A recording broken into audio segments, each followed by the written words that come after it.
Vous avez dans la mission France 2030, il y a un certain nombre de financements sur lesquels vous êtes revenu dans votre rapport qui concernent le médicament et l'innovation en matière de médicaments.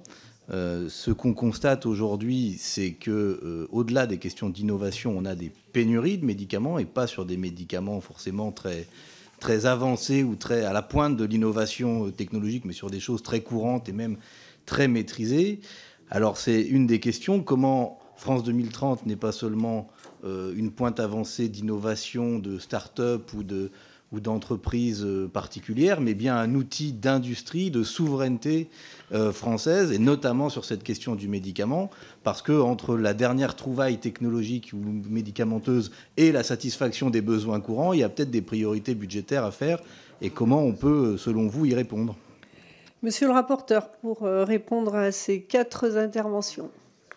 Et quant au rôle aux médicaments, moi je pense que la réponse elle est simple, il faut un pôle public du médicament.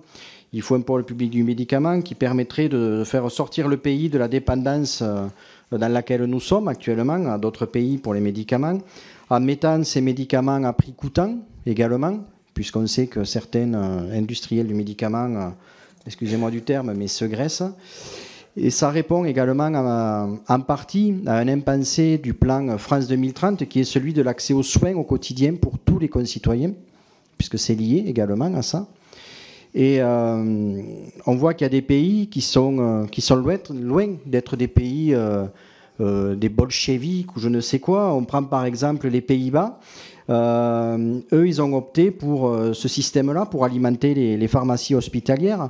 Et les États-Unis, avec une fondation à but non lucratif, fournit plus de 1500 hôpitaux, si j'ai bonne mémoire, pour pallier aux ruptures de stock. Donc, le pôle public du médicament est une nécessité.